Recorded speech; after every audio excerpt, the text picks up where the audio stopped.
Bonjour à tous. Aujourd'hui, on va parler d'identité de marque et plus particulièrement de la façon de créer une identité visuelle. Donc, on l'a vu auparavant, l'identité visuelle exprime un univers. En fait, on ne commence pas par une identité visuelle, on ne commence pas par cette charte graphique. On commence tout d'abord par définir quel est son why, quelle est sa vision, sa mission, de se connaître soi-même, de connaître son marché, de connaître son client, de savoir quelle émotion on a envie de transmettre, quel univers on a envie d'offrir à ses clients tout en étant en lien avec soi-même et aussi en aspiration avec qui on a envie de devenir. Donc vraiment l'univers, l'identité de marque, le personal branding, c'est toutes ces notions-là. Et l'identité visuelle a pour rôle en fait de retranscrire dans la matière à travers justement des éléments visuels tout ce que vous avez défini auparavant. Donc tout cet aspect, toute cette atmosphère, cette vibe, cette connexion, ce ressenti que les gens peuvent avoir en allant sur votre profil, sur votre site internet, etc., etc. Ce que je vous propose, c'est qu'on va prendre un exemple qui est celui de Laura, qui est, on va dire, un coach wellness qui accompagne les femmes de 40 ans en burn-out. Et ces femmes recherchent un univers de douceur et c'est justement parfait pour Laura parce que c'est ce qu'elle a à offrir. Donc beaucoup de douceur, beaucoup d'écoute, vraiment beaucoup d'accueil. Et en fait, elle souhaite projeter ces valeurs-là à travers sa communication éditoriale, sa communication visuelle, etc. Donc il faut créer donc une charte graphique qui soit alignée avec ces valeurs-là. Pour cela, le vert était une couleur qui allait bien avec toutes mes recherches, on va dire. Tout ça, c'est un exemple. Je vais voilà, créer avec vous. Là, c'est pas parfait. Donc, on va commencer par le haut de la page et je pense qu'on n'a pas besoin que voilà que je reste là. Donc ici, ce que j'aime bien mettre, donc le nom, le slogan ici, vous mettez votre logo ici. Bon, moi j'en ai pas, j'ai mis un L, mais vraiment vous mettez ce que vous voulez ici. Et puis on va commencer avec la palette de couleurs. Donc ce qu'on va faire, c'est qu'on va cliquer sur la première couleur et ici en fait il s'agira de la couleur de votre paragraphe, c'est-à-dire que à chaque fois que vous allez écrire des textes, des paragraphes, etc., vous allez choisir cette couleur-là. Alors un conseil, ne le faites pas trop clair parce que si vous écrivez des textes, vous voulez qu'ils soient lus. Et il se trouve que voilà, il y a des gens qui ont des problèmes de vue. On lit sur un écran, c'est pas toujours pratique. Parfois, ben il y a pas beaucoup de luminosité si on est sur un téléphone portable, etc., etc. Donc moi, je vous conseille de toujours garder en fait une tonalité qui est assez foncée. Donc par exemple pour moi, là, on est déjà sur quelque chose de vraiment trop clair. Donc vraiment quelque chose de foncé, pardon. Et après, vous pouvez éventuellement rajouter une petite touche de couleur. Alors moi, je vais par exemple créer, je sais pas, par exemple celui-ci, pourquoi pas.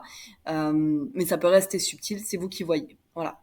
Donc moi, je vais prendre celui-ci. Ensuite, vous récupérez le code EGGS qui est ici. Ce qui va, c'est ce code, en fait, c'est un peu c'est comme un pantone, en fait. C'est-à-dire que si vous donnez ce code couleur à quelqu'un qui s'occupe de vos réseaux sociaux, à un imprimeur, à un webmaster, etc., vous aurez à travers chacun de vos supports de communication la même tonalité de gris, de vert. Donc c'est un numéro qu'il faut garder tout le temps. D'ailleurs, très simple, hein, si par exemple aujourd'hui je retape le numéro, on est exactement sur la même couleur. Là.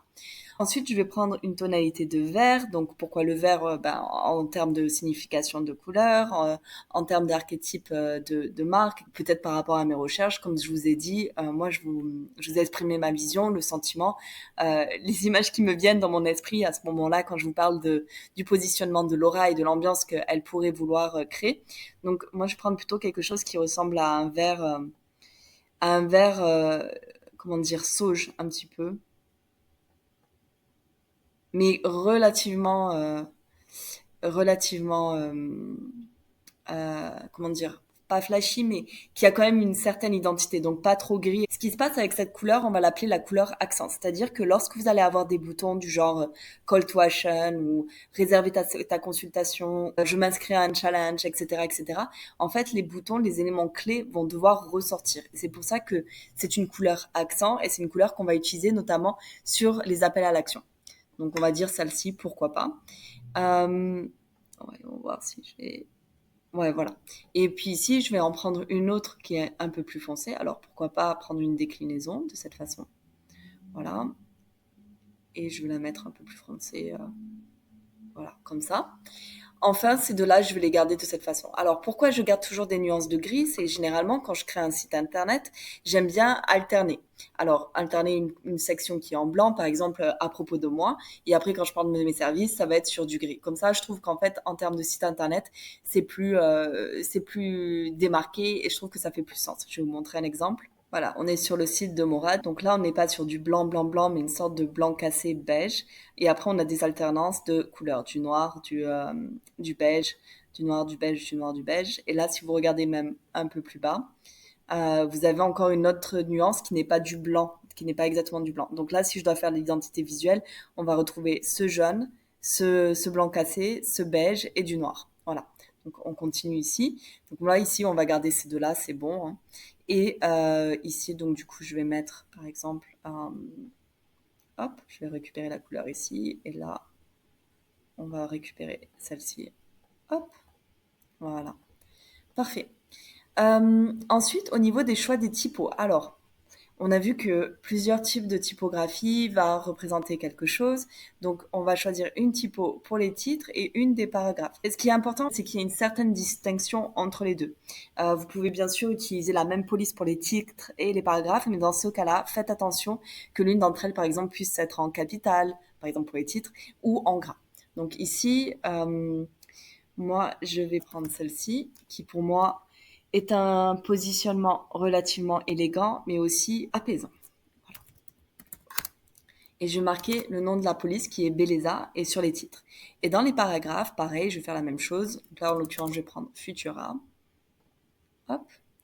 Et je vais marquer, est-ce qu'il n'y a pas une Futura? Voilà, peut-être un peu plus light. Hop. Oh là là.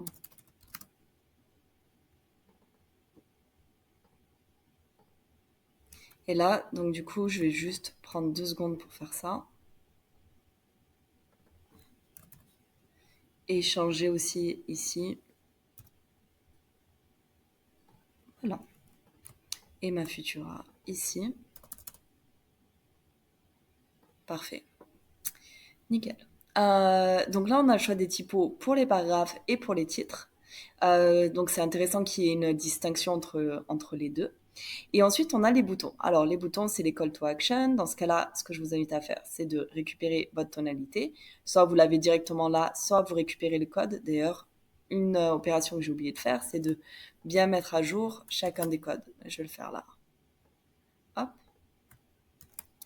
Comme ça. Et ceux-là, je pense qu'ils sont bons. Hop, là. Ok. Donc ici, voilà, normalement c'est la bonne tonalité. Oui, c'est le cas. Alors, vous avez deux choix. Vous pouvez dire qu'à chaque fois qu'il y a un hover ou que la souris passe sur le bouton, vous allez pouvoir le foncer. Il peut y avoir une petite animation. Alors ça, forcément, ça se voit pas lorsqu'on est sur un post de social media, sur un post LinkedIn. Mais par contre, ça peut être un bon guide si vous travaillez avec un webmaster. Donc par exemple, à chaque fois que la souris passera sur le bouton s'inscrire, vous allez avoir un changement, une sorte d'effet de transition qui va amener vers une couleur beaucoup plus foncée. Il y a autre chose aussi que vous pouvez faire. Donc, je vais reprendre le site de Morad. Donc, par exemple, ici, on a le header avec un bouton ici. Vous pouvez imaginer que s'il y a inscription à l'événement de juin et que vous voulez le mettre dans le header, dans l'entête du site, vous pouvez créer 2 boutons en header. Ça, c'est pas choquant. Pas plus que 2, hein, par contre. Et donc, vous avez les ateliers de Morad et vous avez peut-être un bouton secondaire. Donc, le bouton secondaire, vous pouvez le créer si vous voulez. Et en fait, il peut avoir ce genre de forme. Je vais vous montrer. Tac, hop, hop, tac. Et là, on met du coup la couleur qui est ici. Lorsque vous faites des boutons, faites attention à la couleur justement de l'arrière-plan. Ici, donc, c'est ma couleur accent. Et pour moi, c'est vraiment la limite. En fait, le blanc sur ce vert, ça passe, c'est juste. Mais imaginez si vous avez eu une nuance de vert qui était beaucoup plus claire de cette façon. Oui, ça peut être joli, mais c'est pas lisible. Donc, on ne fait jamais un site ou un post ou n'importe quel design parce qu'il est joli, mais qui peut pas être plus en fait. Le plus principal, c'est que le tout reste fonctionnel. Sinon, ça sert à rien. Donc, voici ce que vous pouvez faire. Si vous voulez, vous pouvez tous les garder. Hop. et vous les mettez ici, le survol, voilà. Celui-là, on va baisser un petit peu, voilà. On n'est pas obligé de le mettre en gras. Alors maintenant, on va parler des icônes. Les icônes, c'est la même chose. En fait, vous allez pouvoir exprimer un certain ressenti à travers la façon dont les icônes sont traitées. Par exemple, lorsque vous en avez une qui est comme celle-ci, relativement enfantine, avec un trait qui n'est pas qui est aléatoire du type dessin, lorsque vous avez quelque chose qui est comme ceci, qui est symétrique, avec des formes rondes plutôt minimalistes, et quelque chose de cette façon là, en fait, vous voyez, entre ces trois icônes, en fait, le ressenti est complètement différent. Donc, le but ici, c'est de vraiment choisir des icônes qui représentent encore une fois tout votre univers. Donc, moi, je vais taper icône wellness et je vais choisir des icônes qui me semblent alignées avec un côté naturel, convivial, simple, minimaliste et voilà, qui fait tout simplement sens avec bah, tout ce qu'on a évoqué auparavant. Donc voilà. Celle-ci fonctionne. Pour moi, celle-ci, elle est trop simple. Celle-là, vous voyez que le traité, en fait, est complètement différent, alors qu'on est quelque chose de très fin et de très régulier. Ici, on est plus sur un côté calligraphie, pourquoi pas. Mais c'est pas ce que je recherche. Ici, c'est trop, pour le coup, enfantin pour moi. Ça, c'est trop simple. Ça peut être intéressant. Oups. Voilà, ça peut être intéressant. C'est un peu simple, mais intéressant. Et voilà, ça c'est pas possible parce que c'est pas exactement le même traité, on va dire. Ça peut être bien. Et voilà, donc je vais sélectionner des icônes. Pareil, ça peut aider mon webmaster, mais surtout vous, vous en avez peut-être besoin plus tard sur vos posts de réseaux sociaux. Ici, je vais faire un truc qui me perturbe un peu. Voilà, si vous devez écrire dans vos call to action, il faut que ce soit un peu plus petit. Ici, en fait, l'idée, c'est de récupérer des photos. Alors, lorsque moi, je travaille avec mes clients, généralement, je leur donne des directives sur comment s'habiller, avec quelle tonalité, je guide aussi sur les posts, sur les environnements, etc. Ici, ce que vous devez vraiment vous faire, c'est, OK, quelles photos et quels traités photographiques et filtres permettent, encore une fois, de renforcer l'atmosphère, de renforcer mes valeurs, de renforcer le ressenti, la connexion émotionnelle que j'ai avec mon audience et pour lui faire comprendre que lorsqu'elle entre dans mon monde, elle va retrouver justement ce sentiment-là. Je me répète un peu, mais c'est juste pour que on comprenne vraiment bien de quoi il s'agit quand on parle de branding. Alors, autre chose, vous voyez à gauche, j'ai plusieurs photos, donc j'ai juste tapé visage femme, voilà, avec qui rit, avec le sourire, etc. Si vous regardez bien, en fait, toutes ces photos ont un traité photographique qui est complètement différent. Ici, la tonalité, elle est vraiment chaude. Ici, très très froide. Ici, on est plutôt sur quelque chose, voilà, de très froid aussi comme tonalité.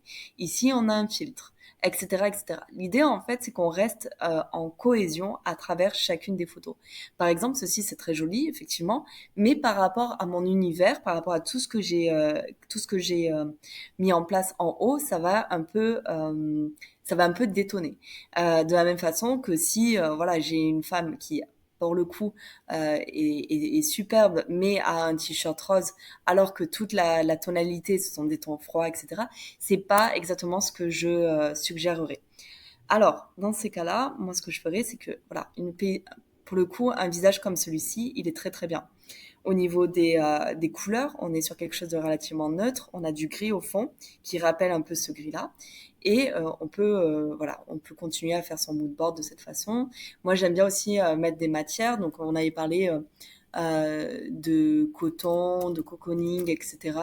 On va voir qu'est-ce qui se passe avec si je marque ça. Donc, je vais pas utiliser cette photo-là. Mais celle-ci, par exemple, elle peut être assez intéressante.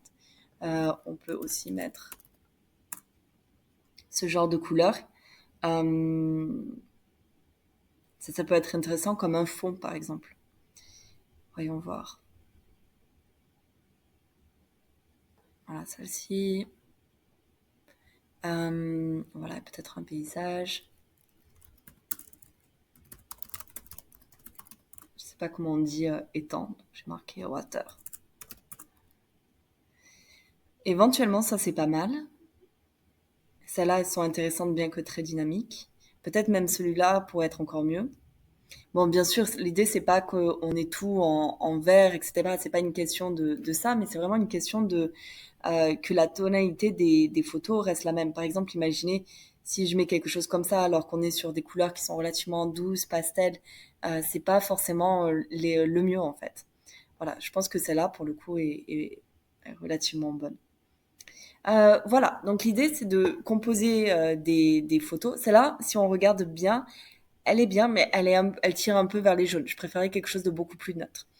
Voilà. Et ça va permettre à vos photographes qui ont généralement un peu tendance à appliquer des filtres ou à avoir appliqué leur propre traité photographique pour leur donner en fait une direction, une façon de traiter vos photos, et leur expliquer quel type de filtre vous avez besoin, quel type de tonalité pour qu'ils fassent attention. Par exemple, sur ce site-là qui est Retraite spirituelle à Bali, donc j'ai vraiment fait le choix d'utiliser des designs qui sont des photos qui sont assez verte, assez naturelle, assez aussi contrastée, avec voilà relativement sombre. Et vous allez voir qu'en fait toutes les photos ont plus ou moins la même tonalité. En fait, ce site est relativement harmonieux parce que justement le choix des photos l'est aussi.